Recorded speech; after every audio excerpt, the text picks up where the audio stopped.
محمد كما باركت على إبراهيم وعلى آل إبراهيم إنك حميد مجيد. الحمد لله وحده والصلاة والسلام على من لا نبي بعده. أعوذ بالله من الشيطان الرجيم. بسم الله الرحمن الرحيم. حميم تنزيل من الرحمن الرحيم. كتاب فصلت آياته قرآنا عربيا لقوم يعلمون بشيرا ونذيرا فأعرض أكثرهم فهم لا يسمعون. صدق الله مولانا العظيم. اللہ تعالی مجھے اور آپ کو اور ہم سب کو قرآن پاک کی فہم عطا فرمائے. حامیم 7 سورتوں کے شروع میں ہے اور یہ اس کی دوسری سورت ہے. اور میں نے عرض کیا کہ حامیم میں کیا ہوتا ہے، ان تمام صورتوں میں اللہ تعالیٰ کی توحید کا بہت واضح بیان ہے، بہت دلائل کے ساتھ ثابت کیا جاتا ہے پروردگار اکیلا ہے، اکیلا عبادت کے لائق ہے. جیسا کہ ہم اس سے پہلے صورت میں پڑھ آئے ہیں، اس صورت میں 2 باتیں مزید ہیں. اس مضمون کے علاوہ اللہ تعالیٰ کی توحید کا بیان ہے، حضرت رسول اکرم صلی اللہ علیہ وسلم کی رسالت کا بیان ہے، قرآن پاک کی صداقت کا بیان ہے. اور یہ صداقت کا بیان کہاں سے آیا کہ جو آدمی اللہ کو مان جائے، اللہ کے حبیب صلی اللہ علیہ وسلم کو مان جائے، تو اس کو صرف خود ماننا کافی نہیں بلکہ اس کو اس کا پیغام دوسروں تک پہنچانا ہے، اس کو اس کی دعوت دینی ہے دوسروں کو، اور اس کے لیے اپنی جان کو خطرے میں ڈالنا ہے، اس کے لیے محنت کرنا ہے. تو اس دعوت کے لیے بنیادی محور کیا ہے جس کے اوپر وہ جس کے گرد گھومے گی دعوت؟ کس چیز کی دعوت دیں گے؟ فرمایا وہ قرآن پاک کی دعوت ہوگی. قرآن پاک کا 5 اس صورت میں 5 رکوع، ہر رکوع میں قرآن پاک کا بیان. اور یہ بیان خاص طور سے اس صورت میں ہے کہ قرآن پاک اللہ نے بنایا ہی ایسا ہے، قیامت تک نہ اس کے الفاظ کوئی بدل سکے گا، نہ اس کے معانی بدل سکے گا. کوشش کریں گے لوگ، لیکن قرآن پاک کے اندر ایسی طاقت ہے کہ ان کے وہ باتیں، ان کے وہ معنی، ان کی وہ تفسیریں چل نہیں سکیں گی. اور اللہ ہر دور میں ایسے لوگوں کو پیدا کرتا رہے گا کہ جو ان کی ملاوٹ کو الگ کریں گے، دودھ کا دودھ، پانی کا پانی ہو جائے گا. یہ بیان ہے اس میں. اور یہ بیان بھی ہے کہ جب تم اس دین کی دعوت دو گے تو پھر کیا ہوگا، نافرمان بھڑکیں گے، کافر بھڑکیں گے، مشرک بھڑکیں گے. تو ان کی سب سے بڑی کوشش کیا ہوگی؟ کہا ان کی سب سے بڑی کوشش وہی ہوگی جو اس زمانے میں تھی، قیامت تک وہی رہے گی، آج بھی وہی ہے اور بڑی کارگر بھی ہے. وہ کیا ہے؟ وَقَالَ الَّذِينَ كَفَرُوا لَا تَسْمَعُوا لِهَذَا الْقُرْآنِ. نافرمان لوگوں کو اس کے لیے تیار کریں گے کہ تم اس قرآن کو نہ سنو. جو کچھ سنو بڑی اچھی بات ہے، قصے سنو، کہانیاں سنو. اپنے طور پر کوئی عبادت وبادت کرتا ہے، کوئی آدمی کہتا ہے جی میں توحید پر چلنا چاہتا ہوں، چلتا رہے، مگر قرآن جب لوگ سنائیں تم کو قرآن نہ سنو. اس لیے کہ قرآن سنو گے تو تمہارے شرک کی دھجیاں اڑا دے گا، وہ تمہارے فرسودہ خیالات چلنے نہیں دے گا. تو مشرکوں کی یہ دعوت رہے گی کہ قرآن مت سنو، اور ایمان والے کی یہ ذمہ داری ہوگی کہ وہ قرآن سب کو سنائے. بہت زبردست مضمون اس صورت کا. اور زور بیان کتنا ہے وہ اس سے آپ اندازہ لگائیں کہ حضرت رسول اکرم صلی اللہ علیہ وسلم کی دعوت کے لیے مکہ کے مشرکین جب ہر پہلو سے ناکام ہو گئے، تقریباً 5 یا 6 سال گزرے ہیں تب یہ صورت نازل ہوئی ہے. اور اکثر نے کہا کہ جب حضرت حمزہ ایمان لائے ہیں اور حضرت عمر رضی اللہ تعالیٰ عنہ ایمان لانے والے تھے یا بس لا چکے تھے، انہی دنوں میں یہ صورت نازل ہوئی ہے. یہ کون سا دور تھا؟ یہ وہ دور تھا جب مکہ کے مشرکین نے پہلے مرحلے میں کیا کیا کہ لوگوں کو ان کے خلاف بھڑکائیں گے، یہ خود ہی چپ ہو جائیں گے، بات چلی نہیں۔ پھر کہا کہ ابو طالب کو ان کے خلاف کریں گے، وہ ہوئے نہیں۔ پھر انہوں نے ایک فیصلہ کیا کہ جو ان کے کمزور لوگ ہیں ان کو جہاں ملے وہی مارو، جہاں ملے وہی مارو کمزوروں کو۔ جب کمزوروں کی چیخ و پکار لگے گی دوسرے لوگ ڈر جائیں گے، تو جو بڑے لوگ ہیں جن کے اوپر ایرے غیرے ہاتھ نہیں ڈال سکتے ان کو کیا کریں؟ کہا ان کو ان کے خاندان کے حوالے کر دو، ان کے خاندان والے خود ان سے نمٹیں گے۔ چنانچہ بڑے لوگوں میں سے ہیں حضرت ابوبکر صدیق رضی اللہ عنہ، حضرت عثمان رضی اللہ عنہ، لیکن ان کو بھی اتنا ستایا گیا، اتنا پریشان کیا گیا کہ ہجرت تک کرنے پر مجبور ہوئے۔ کس نے پریشان کیا؟ اپنے خاندان کے لوگوں نے۔ اس وقت میں انہوں نے کہا یار یہ تو بات بن ہی نہیں رہی ہے، کوئی حل نکالو اس مسئلے کا۔ تو ساری کابینہ بیٹھی، میں نے سراجم منیرہ میں تفصیل سے اس کا تذکرہ کیا ہے، یہ الگ الگ دور میں نے بتانے کی کوشش کی ہے۔ تو ساری کابینہ بیٹھی، انہوں نے کہا کوئی حل نکالو اس کا۔ تو کہا کیا حل نکالا کہ ان کو کچھ لے دے کے اوپر تیار کرو، ان کو تیار کرو کہ کچھ سودا بازی ہو جائے، اس طرح نہیں کام چلتا ہے۔ اور اس کے لیے انہوں نے اپنے میں سے تیار کیا تھا عتبہ کو، میں بتا چکا ہوں عتبہ، اس کو تیار کیا۔ اور اس نے، وہ کون تھا؟ ایک تو جہاں دیدہ انسان تھا، قیصر اور کسریٰ اور نجاشی کے دربار میں حاضری دے چکا تھا، بادشاہوں کے ساتھ بیٹھ چکا تھا۔ دوسرے نمبر پر خود شاعر تھا، شاعری زبردست جانتا تھا۔ تیسرے نمبر پر جادوگری اور جوتشی اور یہ کہانت کا علم بھی اس کو کافی آتا تھا، ان تمام باتوں سے واقف تھا۔ اور چوتھے نمبر پر اس کے اندر دوسرے کو منوانے کی طاقت تھی، جس کو آسان لفظوں میں آپ کہیں گے موٹیویشن پاور، کس طرح کسی کو قائل کیا جا سکتا ہے اپنی بات کے لیے۔ تو ابو جہل نے بات چھیڑی، اس نے کہا یہ کام کون کر سکتا ہے؟ تو سب نے کہا عتبہ کر سکتا ہے۔ اس کو آپ کے پاس بھیجا، اور میں نے یہ بات پیچھے بتا دی کہ اس نے آپ کو کتنی چیزوں کی لالچ دی تھی؟ 5 چیزوں کی لالچ دی۔ اس نے پہلے کہا کہ آپ دولت لے لیجئے، جتنی دولت چاہیں۔ پھر کہا کہ ہم آپ کو مکہ کا بادشاہ بنا دیں گے۔ پھر اس نے کہا کہ اگر آپ چاہتے ہیں کہ اس طریقے سے نعوذ باللہ کسی حسین اور مالدار عورت سے شادی کرنا چاہتے ہیں، جہاں چاہیں گے ہم آپ کی شادی کرائیں گے۔ چوتھے نمبر پر اس نے کہا اگر یہ باتیں نہیں ہیں تو پھر آپ کا نعوذ باللہ دماغی خلل ہو گیا ہے۔ اور ہر دور کے نبیوں کو یہی کہا گیا جو دین کی سچی بات کہے گا اس کو لوگ یہی کہیں گے پاگل ہو گیا ہے، کہ آپ کو دماغی خلل ہے تو ہم آپ کا علاج کرائیں گے۔ اور چوتھے نمبر پر اگر یہ بھی نہیں تو پھر آپ پر کوئی جادو ہو گیا ہے، پھر آپ پر کسی جن کا اثر ہے، تو ہم کسی اچھے ماہر عامل کو تیار کریں گے جو اس طرح کا جادو جنتر کا علاج کرتا ہے، وہ آپ کا علاج کرے گا۔ آپ نے اس کی ساری باتیں سنی، آپ نے فرمایا تو نے جو کہنا تھا وہ کہا؟ اس نے کہا میں نے کہا۔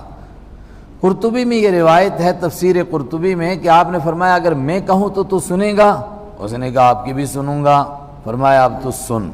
تو آپ نے فرمایا میری نہ سن، تو اپنے رب کی سن۔ تو آپ نے سورہ حامیم السجدہ پڑھ کر سنانی شروع کی، اور جب وہ آیت آئے گی میں بتاؤں گا 13 نمبر آیت، جب آپ وہاں پہنچے تو وہ گھٹنوں کے بل کھڑا ہو گیا اور آپ کے منہ کے آگے اپنے ہاتھ رکھنے لگا اور برادری کا واسطہ دینے لگا، خاندان کا واسطہ۔ آگے نہ پڑھیے ورنہ ابھی بجلیاں گریں گی، آسمان پھٹے گا، زمین پھٹے گی، آپ کی یہ قوم برباد ہو جائے گی۔ واپس جا کر اس نے کیا کہا؟ انشاءاللہ وہاں پہنچیں گے پھر میں عرض کروں گا۔ بسم اللہ الرحمن الرحیم، حامیم تنزیل من الرحمن الرحیم۔ تنزیل، اتارا جانا ہے اس قرآن کا، یہ قرآن اتارا ہوا ہے من الرحمن، اس ذات کی طرف سے جو بے پناہ رحم کرنے والا ہے، الرحیم، اس ذات کی طرف سے جو بہت زیادہ مہربان ہے، بار بار رحم کرنے والا ہے۔ اس سے پہلے 2 جگہ یہ لفظ آ چکا، قرآن پاک اتارا ہوا ہے اس ذات کی طرف سے جو غالب ہے، پھر فرمایا اس ذات کی طرف سے جو حکیم ہے۔ اس سے پچھلی صورت میں فرمایا تھا قرآن پاک اتارا ہوا ہے اس ذات کی طرف سے جو غالب ہے، اور اس کے ساتھ فرمایا تھا جو جاننے والا ہے۔ اب فرمایا کہ قرآن اتارا کس لیے؟ فرمایا یہ تمہارے رب کے کرم کا مظہر ہے، یعنی وہ بہت زیادہ مہربان تھا، اس کی مہربانی کا تقاضا ہوا کہ تم کو قرآن پاک جیسی کوئی کتاب دی جائے۔ کیسی کتاب ہے؟ کتاب فصلت آیاتہ، ایسی کتاب ہے فصلت آیاتہ، اس کی آیتوں کو کھول کھول کر بیان کیا گیا ہے۔ جو پڑھنا چاہے، جو سمجھنا چاہے، جو اس پر چلنا چاہے، اس کے لیے کوئی دشواری نہیں، اس کو یہ قرآن سمجھ میں آتا ہے۔ کھول کھول کر کے اسی آیتوں کو بیان کیا گیا ہے۔ کیسی کتاب ہے؟ قرآناً عربیاً، قرآناً، یہ زبر جو اس کا ہے نا، اس کے اندر بڑا زور پیدا ہوا۔ اب وہ ترجمے سے ہم کیا زور پیدا کر سکتے ہیں؟ یہ ایسی چیز ہے قرآناً جو بار بار پڑھی جانے والی ہے، بار بار پڑھی جائے گی۔ قرآن کا معنی بار بار پڑھی جانے والی چیز، بہت زیادہ پڑھی جانے والی چیز ہے۔ اور یہ قرآن نے تب کہا جب ابھی پورا نہیں اترا تھا۔ آج کوئی بتائے قرآن سے زیادہ کوئی کتاب پڑھی جاتی ہے؟ غیر مسلموں سے پوچھیں بھئی آپ کے پاس، کہتے ہیں ہاں پڑھی ہے، وہ بائبل ہمارے پاس بھی پڑھی ہے۔ وہ پڑھی ہے اور یہ پڑھی جا رہی ہے۔ کتنی پڑھی جا رہی ہے خود ہی آپ سوچ لیں۔ قرآناً، بار بار پڑھی جانے والی کتاب ہے۔ عربیاً، ٹھیٹ عربی زبان میں ہے، خالص عربی زبان میں ہے۔ لیکن خالص عربی میں کیوں ہے؟ میں نے پیچھے بھی بتایا تھا، عربی میں اس لیے کہ اس کے پہلے مخاطب عربی تھے، جن کو سب سے پہلے سنانا تھا وہ عربی تھے۔ لیکن دوسرے معنی، عربی ہی کا دوسرا معنی ہے صاف صاف بیان کرنے والی ہے۔ کیوں؟ اس لیے کہ عربی میں جس طرح صاف صاف بات کہی جا سکتی تھی، کوئی دوسری زبان اس کی طاقت نہیں رکھتی تھی کہ بیان کر سکے۔ سمجھانے کے لیے کہتا ہوں، جس طرح آج میڈیکل سائنس کے مضامین ہیں تو ڈاکٹروں کو ہم کہتے ہیں یار اردو میں پڑھاؤ نا، ہندی میں پڑھاؤ نا، تو کہتے ہیں جی پڑھا ہی نہیں سکتے ہیں، اس کی ساری اصطلاحات انگریزی میں ہیں، تو وہاں گوروں کے ہاں سے آئیے ہم کیسے بنائیں؟ حالانکہ رشیا والے پڑھا رہے ہیں، چائنا والے پڑھا رہے ہیں، ترکی والے پڑھا رہے ہیں، دوسرے پڑھا رہے ہیں، لیکن بہرحال اس میں کوئی دو رائے نہیں ہے کہ چونکہ اس کے موجد گورے ہیں تو ان کی زبان میں جب پڑھتے ہیں تو سمجھ میں آتی ہے، دوسری زبان میں پڑھائیں گے نئی بات بنے گی۔ قرآن پاک جو بات کہنا چاہتا تھا وہ عربی کے سوا کسی دوسری زبان میں کہنا آسان نہیں تھا، لوگ نہ سمجھ پاتے۔ عربیاً، ٹھیٹ عربی زبان میں ہے۔ کس لیے اتری ہے؟ لقوم یعلمون، ایسے لوگوں کے لیے جو جانتے ہیں، جن کے پاس کچھ فہم ہے، جن کے پاس کچھ عقل ہے، جو جاننا چاہتے ہیں ان کے لیے نازل ہوئی ہے۔ مگر جان کر جو انجان رہے دہر میں، ان سے بھی بڑھ کر کوئی نادان رہے۔ جانتے ہیں لیکن جان کر کہتے مانیں گے نہیں، ورنہ اس لیے اتری تھی جو جانتے ہیں، جو کچھ سمجھ رکھتے ہیں، ان کو قرآن سے فائدہ ہوگا۔ چنانچہ جن کو بالکل سمجھ نہیں ہے، سنتے ہی نہیں ہیں بیچارے، بھاگتے ہیں قرآن کا نام سن کر کے۔ بشیرا و نذیرا، کیسا قرآن ہے یہ؟ ابھی اسی کی تعریف چل رہی ہے۔ بشیرن، یہ خوشخبری دینے والا ہے، کس کی؟ جو اس کو مانے گا اس کے لیے جنت کی خوشخبری، اس کے لیے دنیا میں کامیابیوں کی خوشخبری، اس کے لیے دنیا میں سکون کی، راحت کی خوشخبری۔ نذیرن، ڈرانے والا ہے، کس کو ڈراتا ہے؟ جو نہیں مانے گا اس کے لیے جہنم ہے، اس کو جہنم سے ڈراتا ہے، اس کو قبر کے عذاب سے ڈراتا ہے، اس کو موت کے وقت میں شکل بگڑنے سے ڈراتا ہے، موت کے وقت کے عذاب سے ڈراتا ہے، اور دنیا میں پریشان ہونے سے، اور معیشتاً ضنکا، سورہ طٰہٰ میں گزر چکا، جو ہم کو نہیں مانتے ہیں دنیا میں ان کو سزا نہیں دوں گا مگر ان کو ٹینشن والی زندگی دوں گا۔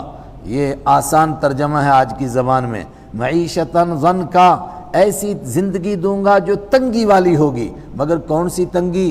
کہ روزی کے ڈھیر لگے ہوں گے، گھر میں ڈھیر لگا ہے سونا چاندی کا، مگر بندہ پریشان ہوگا، سب کچھ ہوگا مگر پریشان ہوگا۔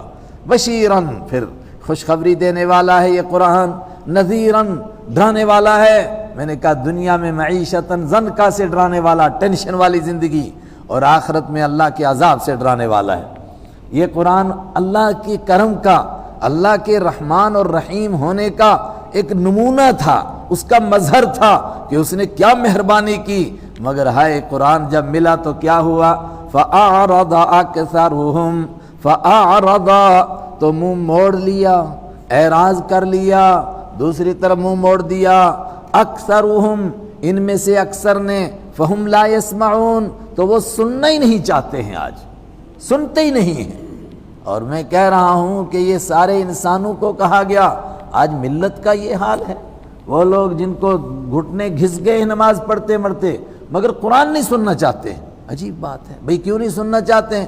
اپنے دماغ میں کچھ خیالات بنائے ہوئے ہیں، قرآن سنیں گے تو وہ ٹوٹیں گے، اس لیے وہ چاہتے سنو ہی مت تاکہ عمل ہی نہ کرنا پڑے۔ بھائی ٹھیک ہے ٹھیک ہے، اب ان کو کہو کہ قرآن پاک میں ایسا ہے تو وہ نہیں مانیں گے، اس لیے کہ قرآن پاک نہیں پڑھتے ہیں۔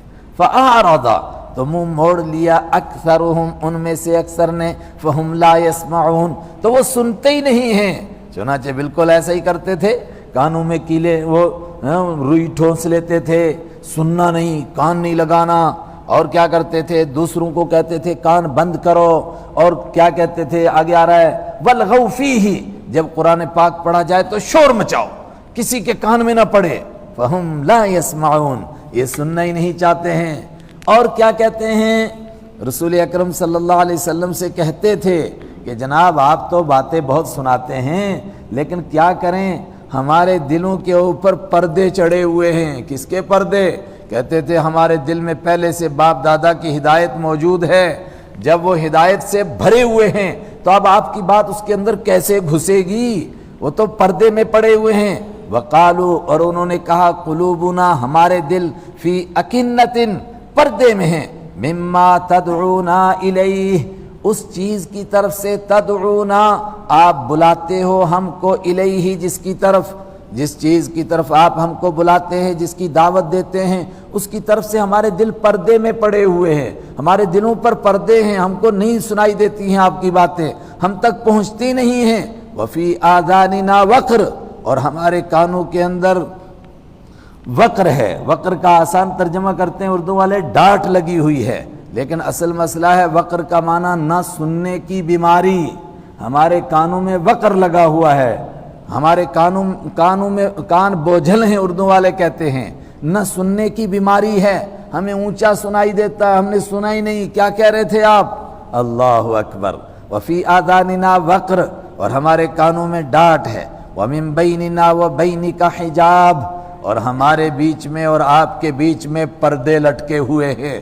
فعمل اننا عاملون، جا تو اپنا کام کر، اننا عاملون، ہم اپنا کام کریں گے۔ تو اپنی توحید کو چھوڑتا نہیں، ہم اپنی شرک کو بھی چھوڑیں گے نہیں۔ فعمل، تو اپنا کام کر، اننا عاملون، ہم اپنا کام کرنے والے ہیں۔ یہ مکہ کے مشرک کہہ رہے ہیں۔ دوبارہ اس آیت پر غور کرو کہ آج کے لوگ بھی یہی نہیں سوچ رہے ہیں۔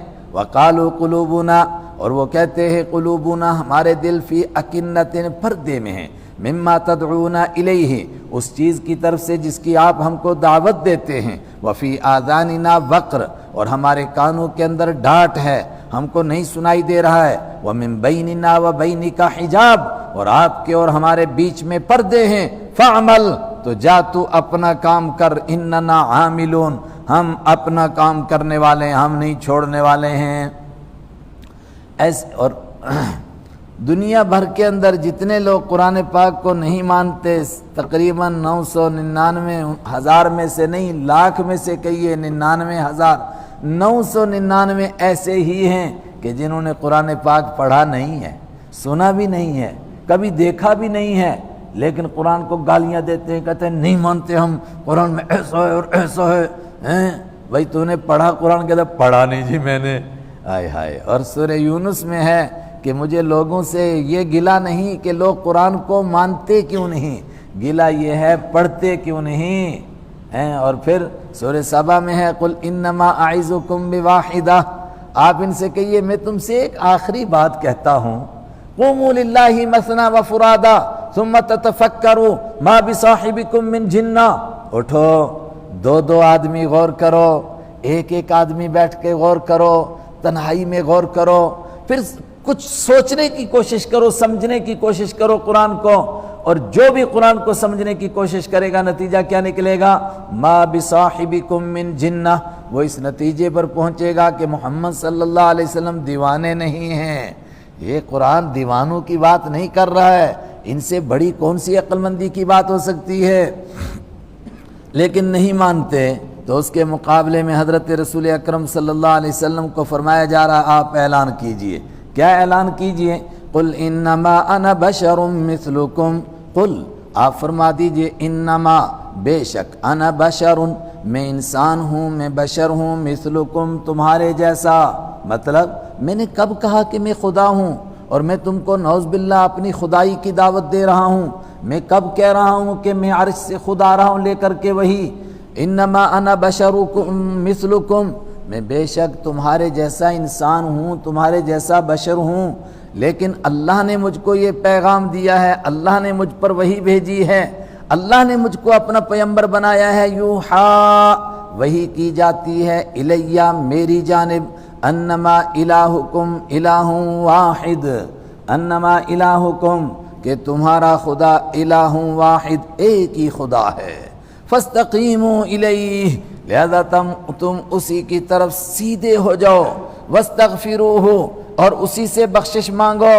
میں خدائی کا دعویٰ نہیں کر رہا ہوں، تم کہتے ہو تو کھاتا کیوں ہے، پیتا کیوں ہے، بازار کیوں جاتا ہے، شادی کیوں ہوتی ہے، بچے کیوں ہیں؟ میں نے کب کہا کہ میں انسان نہیں ہوں؟ میں تو مان رہا ہوں میں انسان ہوں، مگر اللہ کا مجھ پر پیغام آ رہا ہے، اللہ نے مجھ کو نبی بنایا۔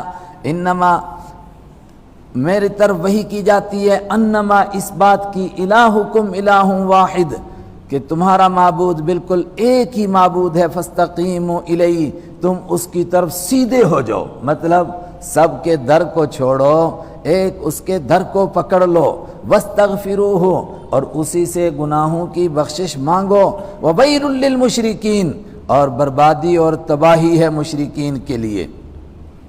اس آیت پر تھوڑا سا ٹھہر کر غور کیجئے، میں نے پیچھے بھی اس کا حوالہ دیا تھا۔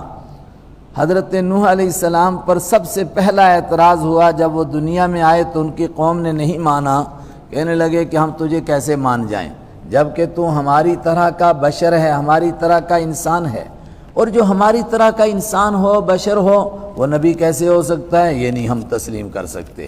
سب سے پہلا اعتراض ہوا حضرت نوح علیہ السلام پر، تو نوح علیہ السلام کو جب قوم نے کہا تو بشر ہے اس لیے تو نبی نہیں ہو سکتا، اس کے جواب میں نوح علیہ السلام نے کیا فرمایا کہ میں انسان نہیں ہوں؟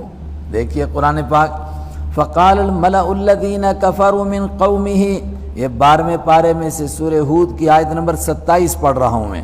فقال الملأ الذین کفروا، کہا ان سرداروں نے جنہوں نے کفر کیا تھا ان کی قوم میں سے، ما نراکا ہم تجھ کو نہیں دیکھتے ہیں الا بشرا مگر ایک بشر سمجھتے ہیں، اور جب تو بشر ہے تو پھر تو نبی کیسے ہو سکتا ہے؟ لوگوں کا خیال کیا تھا کہ جو انسان ہو، جو بشر ہو، وہ نبی، بولیے نہ سو گئے، نہیں ہو سکتا ہے۔ حضرت نوح علیہ السلام سے اس کا جواب دیا جا رہا ہے، وَيَا قَوْمِ لَا أَسْأَلُكُمْ عَلَيْهِ مَالًا،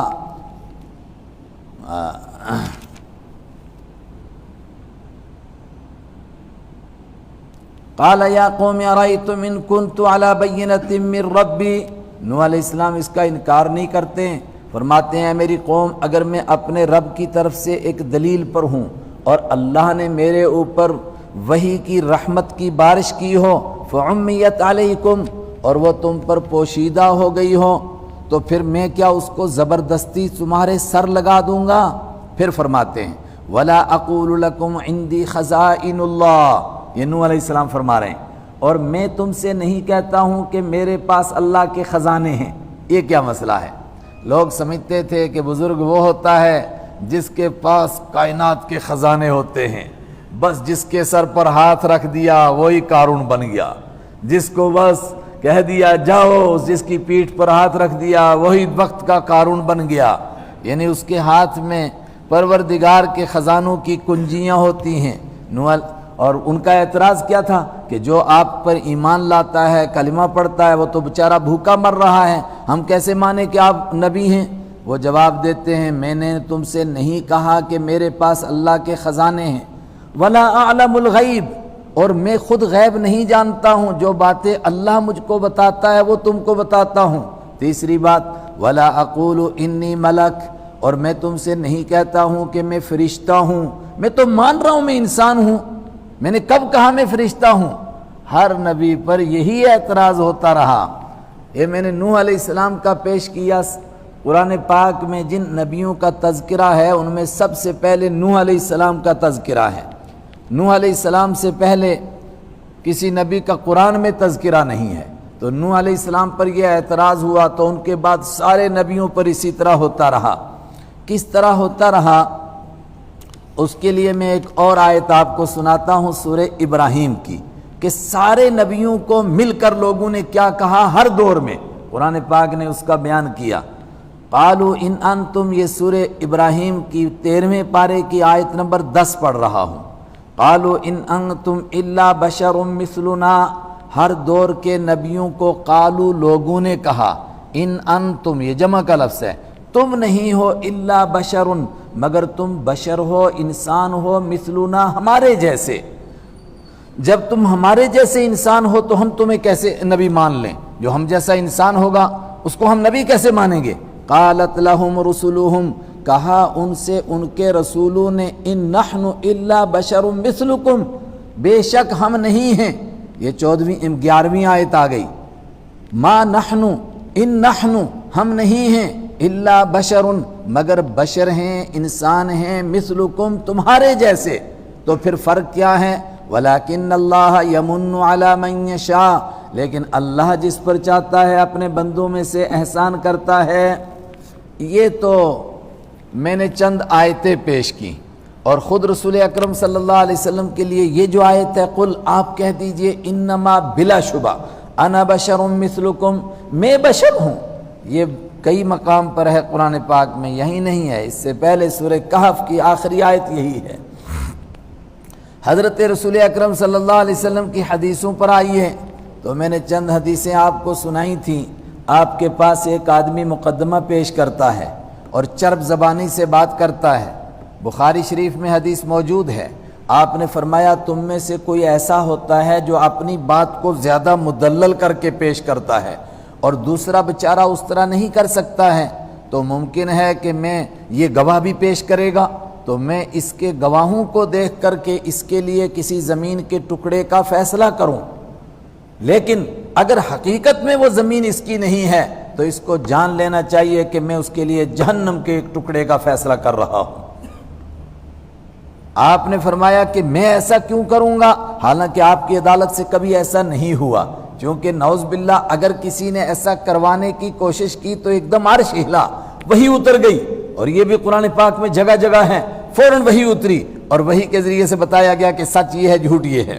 مثلا سورہ نساء میں ہے 5ویں پارے میں، ایک آدمی منافق تھا، اس نے چوری کی، اور چوری کر کے اس نے جو آٹا لیا تو وہ آٹے کی ایک لکیر لگتی ہوئی اس کے گھر تک چلی گئی، اور ساتھ میں کچھ ہتھیار بھی لیے تھے، لیکن رات بھر آٹا روٹیاں پکاتے رہے، کھاتے رہے، خوشی مناتے رہے، لیکن پھر اس کو محسوس ہوا کہ ہم تو پکڑے جائیں گے، تو اس نے وہ بوری اٹھائی اور اس کی ویسی آٹے کی گرتی ہوئی تھوڑی تھوڑی لکیر چلتی گئی، تو ایک یہودی کے پاس امانت رکھ دی، اس کو کہا کہ یار تو اپنے پاس رکھ لے کہ کہیں میں نہ پکڑا جاؤں، نہ، اس کو یہ تھوڑا کہا، اس کو کہا کہ یہ میری امانت ہے اور کسی کو بتانا نہیں، ایسا ویسا۔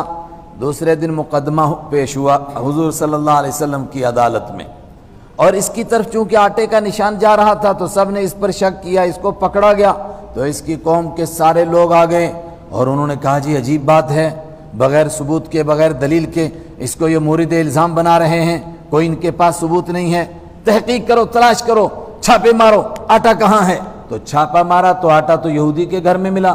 یہودی نے کہا یہ تو اس نے میرے پاس امانت رکھا ہے۔ اس نے کہا کون گواہ ہے، کس کے سامنے امانت رکھا ہے؟ قریب تھا کہ یہودی بیچارہ چور بن جاتا اور یہ نام کا مسلمان اور حقیقت میں بدبخت منافق یہ بچ جاتا، لیکن فوراً آیت نازل ہوگی قرآن پاک کی جس میں بتایا گیا نہیں یہودی چور نہیں ہے بلکہ یہ چور ہے، اس نے چوری کی ہے، اس کا نام بھی آتا ہے، اس کے قبیلے کا نام بھی آتا ہے۔ چنانچہ اس کو پکڑا جانے والا تھا مگر وہ بھاگ گیا اور مکہ کے کافروں سے جا کر کے مل گیا۔ تو میں کہہ رہا ہوں کہ حضور کی عدالت میں ایسا ہونے نہیں دیا اللہ نے، لیکن آپ نے اس موقع پر فرمایا کہ اگر میں ایسا فیصلہ کر دوں تو میں ایک بشر ہوں، انسان ہوں، انسان سے ایسی خطا ہو سکتی ہے، ایسا فیصلہ ہو سکتا ہے، مگر اس کا مطلب یہ نہیں ہے کہ وہ زمین کا حقدار بن گیا ہے۔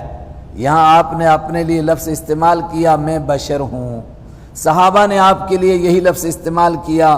امی عائشہ سے پوچھا گیا کہ آپ گھر میں کیا کرتے ہیں، تو فرمایا آپ ایسے ہوتے ہیں جیسے ایک انسان ہیں، گھر میں جھاڑو لگا دیتے ہیں، بکری کا دودھ نکال دیتے ہیں، کپڑے سی لیتے ہیں، یہاں تک کہ جوتا ٹوٹ جائے اس کو صحیح کر لیتے ہیں۔ انما ہوا بشر، وہ تو ایک بالکل انسان کی طرح، بشر کی طرح گھر میں ہوتے ہیں۔ تو یہ الفاظ استعمال کیے گئے آپ کے لیے، میں بار بار اس لیے کہہ رہا ہوں کہ آج ایمان والوں میں بھی ایک طبقے کا ذہن بن رہا ہے کہ یہ لفظ جو ہے وہ حضور کے لیے نہیں استعمال کر سکتے، حالانکہ ابھی پیچھے آیت گزری تھی، میں نے کہا اللہ تعالیٰ نے جب سب سے پہلے آدم علیہ السلام کو پیدا کیا تو فرشتوں کو کیا کہا، میں کس کو پیدا کر رہا ہوں، میں ایک بشر کو پیدا کرنے والا ہوں اور مٹی سے پیدا کروں گا۔ تو جو پہلا بشر ہوا تو اس کی اولاد آگے کیا ہوگی، انسان ہی تو ہوگی، بشر ہوگی۔ لیکن یہ لوگوں کو تعجب ہوتا کیوں ہے، چونکہ اس عربی لفظ کا ترجمہ اپنی زبان میں سمجھتے ہیں، تو عربی میں اس کا بشر کا معنی انسان، مگر ہماری زبان میں اس کا معنی کیا ہوتا ہے، سیاہکار، بدکار، گنہگار، بھول جانے والا وغیرہ وغیرہ۔ تو لوگ سمجھتے ہیں نعوذ باللہ یہ مطلب ہے بشر کا، جو گنہگار ہو، سیاہکار ہو، اللہ کو بھولنے والا ہو، اس کو تو قرآن کہتا ہے وہ جانور ہیں، وہ انسان ہیں ہی نہیں، وہ کہاں انسان ہیں۔ آگے بڑھیں، مثلکم تمہارے جیسا ہوں، اس کو بھی سمجھے، تمہارے جیسے کا کیا مطلب ہے، تمہارے جیسے کا نعوذ باللہ یہ کوئی خیال بھی نہیں کر سکتا کہ جیسا انسانوں کا مرتبہ ہے ایسا حضور کا مرتبہ ہے، یہ کوئی سوچ سکتا ہے؟ جو امام الانبیاء ہیں، جو خدا کے بعد پوری کائنات میں سب سے بڑے بزرگ ہیں، تو مثلکم کا یہ معنی ہو سکتا ہے؟ میں نے کہا قرآن پاک سے معلوم ہوتا ہے صرف 4 باتیں ہیں جس میں کہا کہ آپ انسانوں کی طرح ہیں۔ 4 باتیں کیا؟ انسان شادیاں کرتے ہیں تو بیان کیا، یہی 13ویں پارے میں سورہ ابراہیم کی سورہ رعد کی آخری رکوع کی آیت ہے کہ آپ بھی شادی کرتے ہیں، آپ کی بھی اولاد ہے۔ ایک بات ہوگی شادی کرنا اور اولاد کا ہونا۔ دوسرا 19ویں پارہ رات ہی آپ نے سنا ہے تو نہیں 18واں پارہ، اس کے آخری رکوع کی آیت ہے، مکہ کے کافر حضور سے کہہ رہے تھے مالی حاضر رسول، ارے یہ کیسے ہو سکتا ہے رسول، یا کل الطعام، یہ کھانا کھاتا ہے اور پانی پیتا ہے۔ تو آپ نے فرمایا میں نے کب کہا کہ میں پانی نہ پینے والا اور کھانا نہ کھانے والا بشر ہوں، میں بشر ہوں، بشر کھانا کھاتا ہے، بشر پانی پیتا ہے۔ اور 17ویں پارے میں آیا ہم نے کسی ایسی انسان کو نہیں بنایا کہ جو نہ کھانا کھاتا ہو نہ پانی پیتا ہو، ہر ایک کھانا کھاتا ہے، ہر ایک پانی پیتا ہے۔ تو دوسری بات ہوگی کھانا کھانے کی، پانی پینے کی، 3 باتیں ہوگی یہ، کھانا اور پانی۔ چوتھی بات وَيَمْشِي فِي الْأَسْوَاقِ، یہ بھی اسی میں 18ویں پارے کے آخر میں، اور یہ بازار جاتا ہے، کاروبار کرتا ہے۔ جو آدمی کاروبار کرے، جو کھائے پیے، جو بازار میں جائے اور جو شادی کرے، جس کے بچے ہوں، وہ نبی تھوڑا ہو سکتا ہے؟ نبی کون ہوتا ہے، بزرگ کون ہوتا ہے؟ نبی تو بڑی بات ہے، میں نے پہلے بھی بتایا تھا کہ بزرگ پوچھو کون ہوتا ہے تو لوگ فوراً کہیں گے بزرگ وہ ہوتا ہے جی جو نہ کھاتا ہے نہ پیتا ہے، ہوا پہ اڑتا ہے، دریاؤں کے اوپر مسلح ڈال کے نمازیں پڑھتا ہے، کھانا پینا تو بات ہی نہیں، شادی نہ بیاہ نہیں، کچھ نہیں، بس جنگلوں میں پھرتا رہتا ہے اور رہتا بھی ننگا ہے، پورا ننگا ہو تو پورا ولی، آدھا ننگا ہو تو آدھا ولی۔ اور بالکل لوگوں کے یہی ذہن ہیں آج بھی، آپ تجربہ کر کے دیکھ لیجئے۔ میرے اور آپ کے آقا حضرت رسول پاک صلی اللہ علیہ وسلم نے فرمایا سب سے بڑے ولی کون ہیں؟ فرمایا وہ تاجر لوگ ہیں، نبیوں کے ساتھ قیامت کے دن اٹھیں گے، جو پورا ناپتے ہیں، پورا تولتے ہیں، جھوٹ نہیں بولتے ہیں، دھوکہ نہیں دیتے ہیں اور اللہ کے فرائض کو ادا کرتے ہیں، وہ سب سے بڑے ولی ہیں۔ اب آپ سے کوئی پوچھے اس شہر میں جی سب سے بڑا ولی کون ہے، تو آپ نے دیکھا ایک نماز پڑھنے والا، روزہ رکھنے والا، زکوٰۃ دینے والا تاجر ہے اور سنتوں کا پابند ہے، فرائض کا پابند ہے، آپ نے کہا مجھے لگتا ہے یہ سب سے بڑا ولی ہے، تو لوگ سب آپ پر ہنسیں گے، کہیں گے کیسا بدھو، کیسا بے وقوف آدمی ہے، اس دنیا دار کو کہتا ہے یہ ولی ہے، یہ تو دنیا دار ہے، یہ کہاں ولی ہے؟ اور اگر پنج پڑی پر کہا جائے کہ ایک بڈھا بیٹھا ہوا ہے اور ہے بھی پورا ننگا، تو دیکھیے پھر کیسی ساری قوم دوڑے گی اور کہے گی یہ تو پکا ولی ہے۔ یہ شیطان نے لوگوں کے دماغ میں ڈالا ہے کہ اس کو بزرگ کہتے ہیں اور اس کو بزرگ نہیں کہتے ہیں۔ اسی وجہ سے انبیاء پر اعتراض ہوتا تھا کہ تم انسان ہو، جب تم انسان ہو تو تم نبی نہیں ہو سکتے ہو۔ اور اس سے تھوڑا سا آگے بڑھ جائیں، آج کے سبق میں عقیدے کی بات ہے۔ بشر ہونے کا کیا مطلب ہے؟ یعنی جو چیزیں انسانوں پر آتی ہیں اس طرح کی چیزیں حضرت رسول اکرم صلی اللہ علیہ وسلم پر بھی آئیں گی۔ مثلا انسان کو پتھر لگے تو چوٹ آئے گی، اور انسان کو ڈنڈا پڑے تو اس کی چوٹ لگے گی۔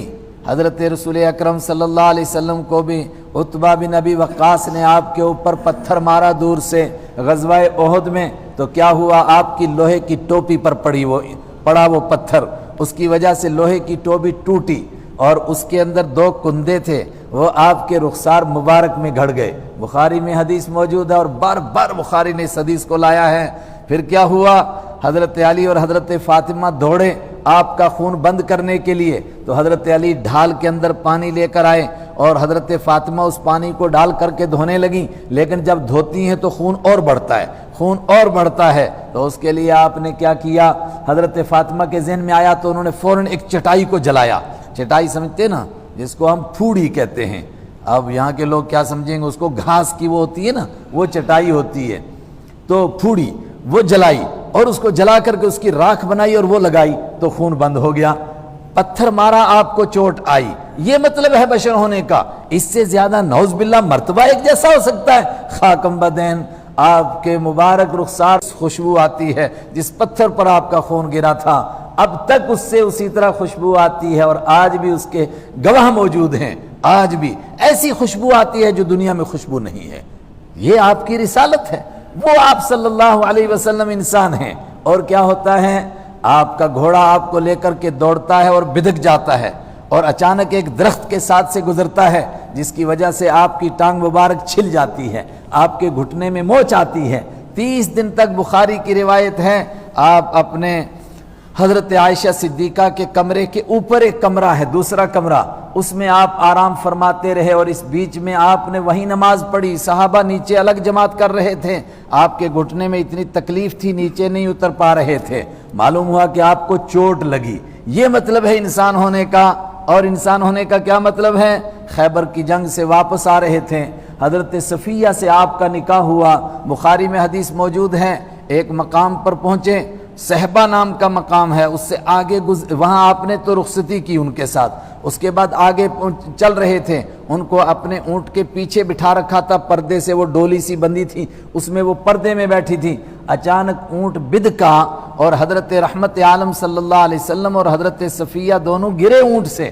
اب کوئی کہے جی اتنا بڑا بزرگ اور گاڑی سے کیسے گر گیا، ایکسیڈنٹ ہو گئے؟ بھائی بزرگ ہے، انسان ہے نا، انسان کو جس طرح دوسرے لوگوں کو بیماری لگتی ہے، گاڑیوں سے گرتے ہیں، ایکسیڈنٹ ہوتے ہیں، زخم آتے ہیں، اس طرح آئیں گے۔ یہی بتانا ہے رسول پاک صلی اللہ علیہ وسلم کے اس واقعے سے بھی اللہ کو، کہ دیکھو میرے حبیب بھی گر سکتے ہیں، اللہ کے حبیب ہیں، گرے ہیں، مگر اس موقع پر آپ کو چوٹ نہیں لگی۔ حضرت ابو طلحہ دوڑے، آئے ہائے، انہوں نے کیا کہا؟ میرے ماں باپ آپ پر قربان ہو جائیں، اصابک شیء، آپ کو کوئی تکلیف تو نہیں پہنچی؟ آپ نے فرمایا نہیں، مجھے کوئی تکلیف نہیں پہنچی، البتہ تم عورت کو دیکھو اس کا کیا حال ہے۔ تو حضرت ابو طلحہ فرماتے ہیں میں نے پہلے تو آپ کے کپڑے سیدھے کیے آپ کے اوپر، اس کے بعد میں نے دوسری طرح حضرت صفیہ کو دیکھا، ان کے چہرے سے کپڑا ہٹ گیا تھا، میں نے ان کے چہرے پر کپڑا ڈالا۔ یہ مطلب ہے رسول پاک صلی اللہ علیہ وسلم کے انسان ہونے کا، کہ تکلیف پہنچ سکتی ہے آپ کو بھی۔ بخار آیا آپ کو، آپ نے دنیا سے پردہ فرمایا، جہاں تک آپ کا مرتبہ ہے، آپ کی شان ہے۔ میں نے کہا یہ اظہار ہو رہا نا کہ زخمی سب ہوتے ہیں، لیکن خونوں سے بدبو آتی ہے، اور 1450 سال گزر گئے، اس پتھر سے بھی خوشبو آتی ہے۔ اللہ اکبر۔ قل انما انا بشر مثلکم یوحی الی انما الہکم الہ واحد۔ اور میں نے یہ بات کیوں زور دے کر کہی؟ بات کہتا ہوں، عقیدے کی بات ہے۔ آج سے 1200 سال پہلے کے عالم ہیں شیخ ولی الدین عراقی، بہت پرانے، دیکھ لو 1200 سال پہلے نہیں، غلط کیا، 1000 سال پہلے کے، ابن حجر عسقلانی کے استاذ ہیں وہ، علامہ ولی الدین عراقی۔ ولی الدین عراقی کا فتویٰ ہماری تفسیر روح المعانی، یہ علامہ محمود آلوسی کی روح المعانی ہے، حنفی عالم ہیں، زبردست عراقی ہیں، بغدادی، ان کی تفسیر ہے، اس میں 4 پارے لقد من اللہ علی المؤمنین کی تفسیر میں انہوں نے ولی الدین عراقی کا فتویٰ نقل کیا کہ اگر کوئی یہ کہے کہ حضور صلی اللہ علیہ وسلم انسان نہیں تھے، بشر نہیں تھے، تو انہوں نے کہا کافر ہو جائے گا، بیوی کو طلاق ہو جائے گی۔ پوچھا کیوں؟ کہا اس آیت کا منکر ہے، یہ آیت بار بار قرآن میں آ رہی ہے، تو وہ تو اس آیت کا منکر ہو جائے گا۔ اور جب آیت کا منکر ہوگا، اللہ کہہ رہا ہے کہ آپ انسان ہیں اور کوئی کہے نہیں ہیں، تو آیت کا منکر ہو گیا۔ بعض لوگوں نے یہ ترجمہ کرنے کی کوشش کی، آپ فرما دیجئے بے شک میں ظاہری شکل و صورت میں تمہارے جیسا انسان ہوں۔ بہت غلط ترجمہ ہوا۔ کیوں؟ پہلی بات تو یہ کہ قرآن میں ظاہری شکل و صورت کا تو کوئی لفظ نہیں ہے، حضرت آپ نے یہ ترجمہ کس لفظ کا کیا ہے؟ دوسری بات، نعوذ باللہ، حضور ظاہری شکل و صورت میں کیا کافروں جیسے تھے؟ مثلکم تمہارے جیسا، اور تم کون ہیں؟ کافر ہیں، تو کیا نعوذ باللہ حضور ظاہری شکل و صورت میں کافروں کی طرح تھے؟ ہیں؟ عبداللہ بن سلام کہتے ہیں، بخاری کی حدیث ہے، میری پہلی نظر جب آپ پر پڑھی، آپ کے چمکتے ہوئے چہرے کو دیکھ کر میں نے کہا یہ جھوٹے کا چہرہ ہو ہی نہیں سکتا ہے۔ حضور کا چہرہ کیا ان کی طرح ہے؟ حضرت انس رضی اللہ تعالیٰ عنہ کی حدیث بار بار بخاری نے پیش کی، احسن، آپ پوری کائنات میں سب سے زیادہ خوبصورت، اشجع، پوری کائنات میں سب سے زیادہ بہادر، پوری کائنات میں سب سے زیادہ باہمت آپ ہیں۔ فرمایا اچانک مدینہ کے اندر ایک عجیب آواز آئی، لوگ گھبرا گئے، تو لوگ جلدی جلدی اٹھے کہ حضور تک کوئی نہ پہنچ جائے، شاید باہر سے کوئی حملہ ہو گیا ہے۔ تو لوگ جب تک اٹھ کر کے دوڑتے، تو لوگ دوڑ کر گلیوں میں پہنچے تو آپ صلی اللہ علیہ وسلم ابو طلحہ کے گھوڑے پر ننگی پیٹھ پر بیٹھے اور اس کو دوڑا کر کے پورے مدینے کا چکر کاٹ کے واپس آ رہے تھے، اور آپ نے فرمایا میں دور دور تک دیکھ آیا ہوں، کوئی نہیں، پتہ نہیں کوئی بجلی گری ہے، کیا ہوا ہے، کیسی آواز ہوئی ہے، کوئی آواز نہیں ہے، میں دیکھ کر کے آ گیا ہوں۔ آپ اگر کائنات میں سب سے بہادر نہ ہوتے تو عرب کے بہادر آپ کو مان لیتے، ایمان آپ پر لے آتے۔ خالد بن ولید آپ پر ایمان اس لیے لائے کہ غزوہ احد میں اس نے دیکھ لیا کہ حضور سے بڑھ کر کے کائنات میں کوئی بہادر نہیں ہو سکتا ہے۔ بھائی غزوہ حنین کو دیکھو، سامنے 24,000 کا لشکر ہے، ادھر رسول پاک صلی اللہ علیہ وسلم اکیلے ہیں، اور بخاری کی حدیث ہے ایک وقت میں آپ کے پاس 40 لوگ تھے، پھر 12 لوگ تھے، اور لاسٹ میں صرف آپ کے ساتھ حضرت عباس اور حضرت ابو سفیان 2 بندے رہ گئے تھے۔ لیکن اس وقت میں آپ نے کیا کیا؟ جب 2 انسان آپ کے ساتھ ہیں، فرمایا اتنا بڑا لشکر تھا، عرب کے لوگ اس طرح جب دشمن کے بیچ میں گھر جاتے تھے تو سب سے پہلے نیچے اتر کر کے اپنی سواری کی ٹانگ کاٹتے تھے۔ فرمایا آپ نے ٹانگ نہیں کاٹی، آپ سفید خچر سے نیچے آپ نے چھلانگ لگائی اور آپ نے تلوار گھمائی اور فرمایا میں تم 24,000 کا اکیلا مقابلہ کروں گا، اترو میرے لیے میدان میں۔ آپ نے فرمایا انا النبی لا کذب انا ابن عبد المطلب۔ تو کیا ظاہری شکل و صورت میں حضور کافروں کے جیسے؟ یہ بڑا گندا ترجمہ جس نے بھی کیا۔ قل انما انا بشر مثلکم، آپ فرما دیجئے بے شک میں تمہارے انسان ہوں، مثلکم تمہارے جیسا۔ اور میں نے کہا تمہارے جیسے میں صرف 4 باتیں، کھانے پینے میں، بیاہ شادی کرنے میں، اور بات میں نے کیا کہی؟ کاروبار کرنے میں اور بازار جانے میں تمہارے جیسا ہوں۔ یا پھر حدیث سے ثابت ہوا کہ جس طرح تم کو بھوک لگتی ہے مجھے بھی لگتی ہے، تم کو چوٹ لگتی ہے مجھے بھی لگتی ہے، تم سواری سے گر سکتے ہو میں بھی گر سکتا ہوں۔ اور یہ اللہ دکھاتا ہے کس لیے؟ تاکہ کوئی یہ نہ کہے یار اتنا بڑا بزرگ اور اس کو بھی دیکھو کھانسی لگی ہوئی، ارے بابا بزرگ کو کھانسی نہیں لگے گی کیا وہ انسان نہیں ہے؟ وہ بھی انسان ہے، جس طرح سب کو بیماریاں اس کو بھی بیماری لگے گی، یہ کون سی نئی بات ہے؟ آپ گھوڑے سے، آپ اونٹ سے نیچے گرے، حضرت صفیہ ساتھ میں وہ گر گئیں۔ یوحا الیہ، میری طرف وحی کی جاتی ہے، انما الہکم الہ واحد، کہ تمہارا خدا ایک خدا ہے، فاستقیموا الیہ، تو تم اسی کی طرف سیدھے ہو جاؤ، واستغفروہ، اور اسی سے بخشش مانگو، وویل للمشرکین، اور بربادی ہے، تباہی ہے شرک کرنے والوں کے لیے۔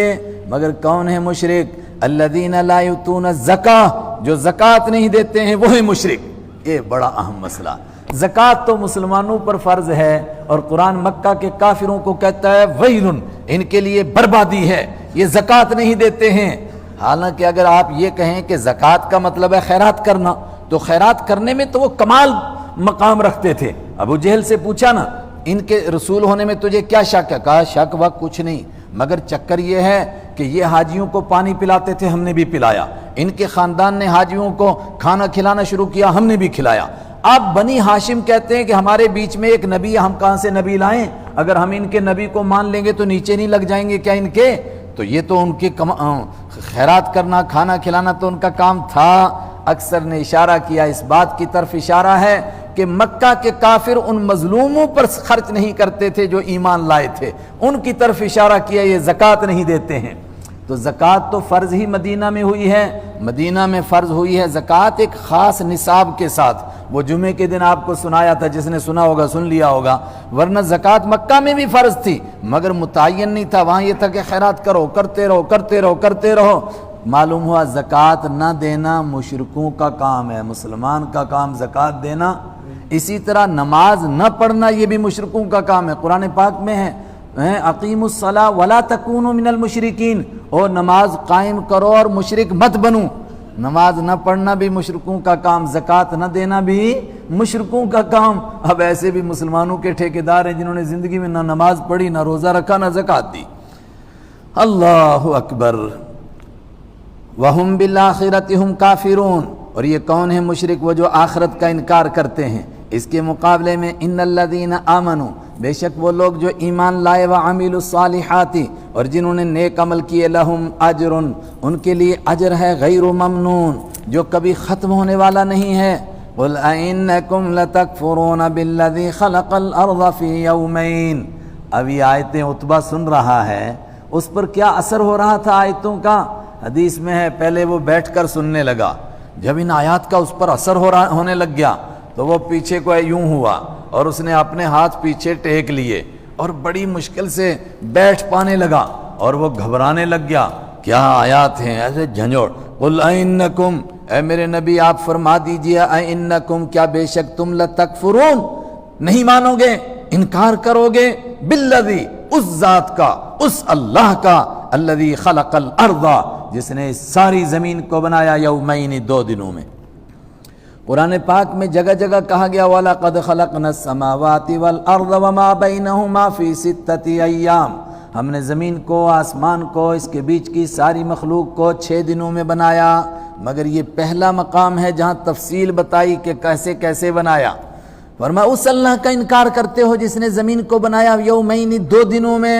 اور حدیث میں موجود ہے اگر اللہ چاہتا تو ایک لمحے میں نہیں، لمحے کے 1,00,000ویں حصے سے کم میں بنا سکتا تھا، لیکن اس نے تدریج کے ساتھ بنایا تاکہ اس کے بندوں کو سبق ملے کہ جو کام کرنا ہو آہستہ آہستہ کام ہوتا ہے، کر کے ہی ہوتا ہے کام۔ وَتَجْعَلُونَ لَهُ أَنْدَادًا، اور تم اس اللہ کے لیے شریک بناتے ہو، ند بناتے ہو، پھر اس کے مقابلے میں دوسروں کو پکارتے ہو۔ ذَلِكَ رَبُّ الْعَالَمِينَ، وہ جس نے زمین کو 2 دن میں بنایا وہی رب العالمین، سارے جہانوں کو پالنے والا ہے۔ وَجَعَلَ فِيهَا رَوَاسِيَ، اور بنایا اس نے فیہا زمین کے اندر رواسیہ، بڑے بڑے پہاڑوں کو، من فوقہا، اس کے اوپر سے۔ اور جگہ جگہ کہا کہ پہاڑوں کو ہم نے کیا کیا، کہا زمین کے اندر کیلیں ٹھوک دیں، تمید بکم، تاکہ یہ لے کر کے ڈھلک نہ جائے، چونکہ یہ پانی پر ہے، ڈھلکنے ہیں ادھر ادھر، بیلنس اس کا برابر کر دیا، ہر طرف سے اس میں پہاڑوں کی کیلیں ٹھوک دیں۔ اور کیا کیا، وَقَدَّرَ فِيهَا أَقْوَاتَهَا، اور متعین کر دیا، رکھ دیا زمین کے اندر اقواتہا، اس کی روزیوں کو۔ روزیوں کا مطلب کیا ہے؟ جتنی مخلوق پیدا کرنی ہے زمین کے اوپر، ہر ایک کی خوراک کا انتظام کر دیا۔ اللہ اکبر، کس کو کیا خوراک ملنی ہے اس کا انتظام ہے۔ بڑے بڑے پیٹ والے، حدیث میں موجود ہے حضرت سلیمان علیہ السلام نے اللہ سے عرض کیا کہ خدایا تیری مخلوق کی دعوت کرنا چاہتا ہوں، میں دعوت تیرے بس میں ہے؟ کہا ہاں، ہر مخلوق کے لیے الگ الگ چیز رکھوں گا، بھینس کے لیے گھاس رکھا، بکری کے لیے پتے رکھے، انسانوں کے لیے خوراک رکھی وغیرہ وغیرہ، سانپوں کے لیے دودھ رکھا، مچھلی کے لیے کیا رکھا۔ ایک ہی مچھلی نکلی سمندر سے، اور وہ گھاس بھی اور چاول بھی اور جو رکھے تھے سب کے لیے، سب کے کھاتے کا ایک ہی لقمہ بنا گئی، اور پھر دیکھ رہی تھی ایسے کر کے۔ حضرت سلیمان نے کہا کیا مطلب؟ کہا روز کے 2 لقمے کھاتی ہوں، آج تو ایک ہی ملا، کیا دعوت ہے یہ تیری؟ حضرت سلیمان علیہ السلام سجدے میں گر گئے، ہے پروردگار میرے بس میں تیری مخلوق کی میں دعوت کروں؟ پروردگار کا یہ کام ہے، سب کے لیے روزی رکھی ہوئی ہے، کوئی بھوکا نہیں مرتا ہے، یہ تو صرف لوگوں کا خیال ہے۔ ابھی ایک تحقیق ہوئی، ایک پرندہ ہے ہماری زبان میں اس کو کونج کہتے ہیں، اب پتہ نہیں انگریزی میں اس کا کیا نام ہے، وہ جو ہوا میں بہت لمبا اڑتا ہے، کئی 100 کلومیٹر کا سفر کرتا ہے اور لائن میں اڑتا ہے اور آواز لگاتے رہتے ہیں۔ تو اس پر تحقیق ہوئی کہ وہ کھاتے کیا ہیں۔ بعض دفعہ تو وہ 7 دن فضا میں رہتے ہیں، اتنے دن وہ کیا کھاتے ہیں؟ تو خردبین سے دیکھا گیا کہ فضا کے اندر چھوٹے چھوٹے کیڑے ہیں، وہ چلتے ہیں، وہ جو بولتے ہیں تو انہیں کو کھاتے اور چلتے رہتے ہیں، کھاتے اور چلتے رہتے ہیں۔ سمندر کی تہ میں ایک مچھلی ہے، وہ صرف کیا کرتی ہیں کہ پورے سمندر کی جو ڈسٹ ہے اس کی جو صفائی کرتی ہے، وہ اس کے پنکھوں میں پھنستی ہے، وہی اس کی خوراک ہے۔ اقواتہا، ہر ایک مخلوق کی اس کے مناسب روزی رکھی، یہاں تک کہ انسان جس علاقے میں پیدا کیے وہاں کے لیے وہیں کی خوراکیں رکھی، کہیں چاول رکھے، کہیں گیہوں رکھے، کہیں مکی اور کہیں باجرہ، اور یہ سارے کام ملا کر کے ہو گئے 4 ایام، فی 4 ایام، 4 دن میں، یعنی 2 دن میں زمین بنی اور 2 دن میں یہ سارا کام ہوا، تو کتنے ہو گئے؟ بعض وہ جو ٹیڑھے دماغ کے لوگ ہیں قرآن پر اعتراض کرتے ہیں، وہ کہتے ہیں 2 دن وہ ہوئے اور کہا کہ 4 دن یہ، تو یہ تو ہو گئے 6 دن، اور آگے آ رہا ہے کہ آسمان بنائے 2 دن میں، تو یہ تو ہو گئے 8 دن۔ ہر جگہ کہتا ہے قرآن 6 دن، ادھر خدا کو نعوذ باللہ حساب ہی نہیں یاد رہا، الیاذ باللہ۔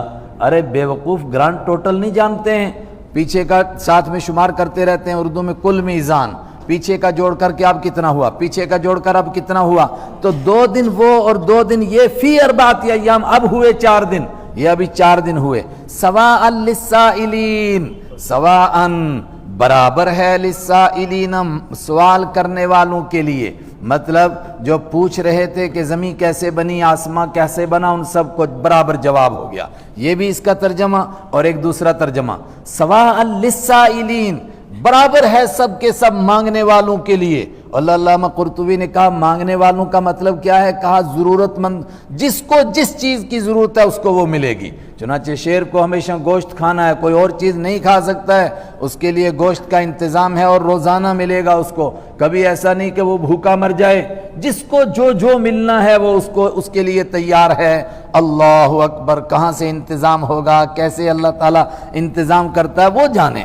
ثم استوى الى السماء، پھر توجہ فرمائی پروردگار نے آسمان کی طرف، وہی دخان، اور یہ پوری فضا، یہ آسمان ایک دھواں تھا۔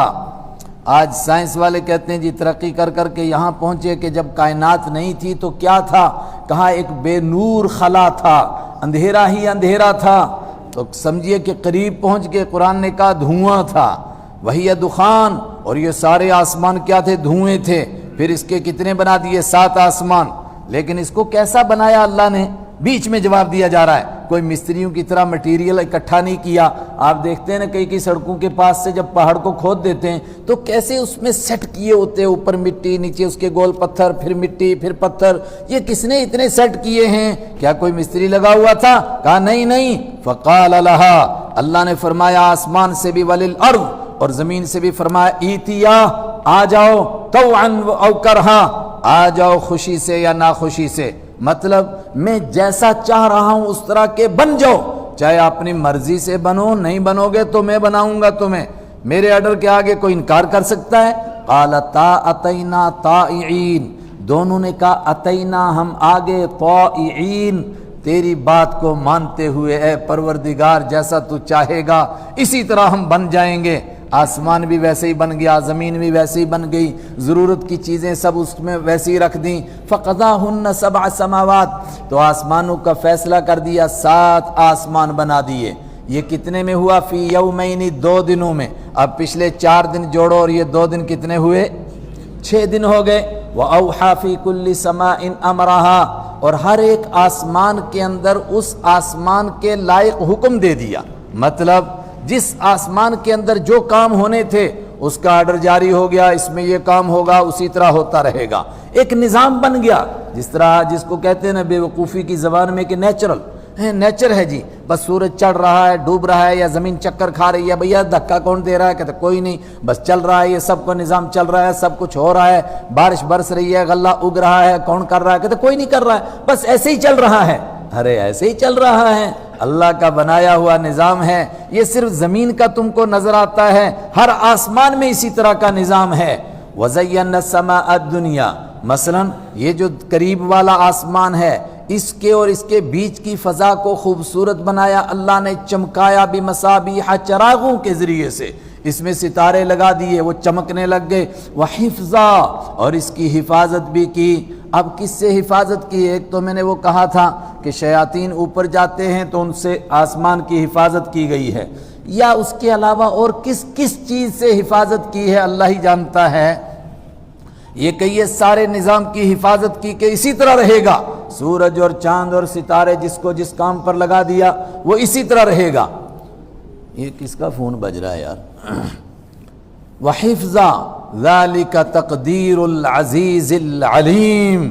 اب اس آیت پر غور کرو، ذَلِكَ یہ تقدیر نظام بنایا ہوا ہے، العزیز اس کا جو غالب ہے، العلیم جو جاننے والا ہے۔ اللہ اکبر۔ مطلب جتنے بھی کائنات میں نظام ہیں فیل کیوں ہوتے ہیں؟ دو وجہ سے۔ کیوں فیل ہوتے ہیں؟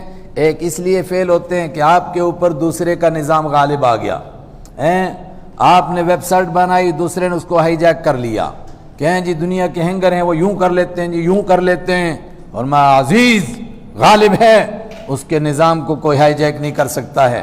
اس نے سورج کو، چاند کو، ستاروں کو اس نظام پر چلایا، کوئی کہے نہیں تھوڑی دیر کے لیے میں ایسا کر لوں، اس کے مقابلے میں کسی کی ہمت۔ اور نظام کیوں فیل ہوتا ہے؟ جہالت کی وجہ سے۔ آدمی کو علم نہیں ہوتا ہے کہ آگے چل کر یہ ہونے والا ہے۔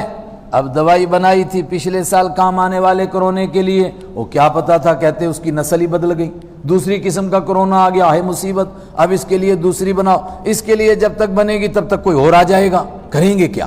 یہ تو انسان کی بے بسی ہے۔ لیکن اللہ علیم جاننے والا ہے، اس کا نظام بن گیا تو بن گیا، اب اس میں کوئی رکھ نہ ڈال سکتا ہے کسی کی ہمت۔ کیسا انداز ہے، ذالک تقدیر العزیز العلیم، یہ نظام بنایا ہوا ہے العزیز غالب کا، العلیم جاننے والے کا۔ تو زمین، آسمان اور چاند اور سورج اور پوری کائنات تو اللہ کے حکم کو مان رہی ہے، اور یہ ایک انسان کیا پدی کا شوربہ، کیا ہے انسان، اس کی حیثیت کیا ہے، یہ خدا کی طاقت کو نہیں تسلیم کرتا ہے۔ فَإِنْ أَعْرَضُوا، پس اگر تم منہ موڑو گے، جیسا کہ کہا تھا کہ ہم نے قرآن بھیجا اور اکثر نے منہ موڑا، وہی شور مت کرو۔ فَإِنْ أَعْرَضُوا، پس اگر تم وہ منہ موڑیں گے مکہ کے مشرک یا دنیا بھر کے کافر، فَقُلْ، تو میرے حبیب کہہ دیجئے، انذرتکم، میں آگاہ کر چکا ہوں تم کو، صاعقتاً، ایک ایسی بجلی کے گرنے سے۔ صاعقتاً کے معنی اصل میں بجلی نہیں، ایک بجلی اوپر چمکتی ہے نا، ایک وہ اوپر گرجتی ہے، ایک وہ بجلی ہے جو نیچے زمین پر پڑتی ہے، جب نیچے گرتی ہے اس کو ہم کیا کہتے ہیں؟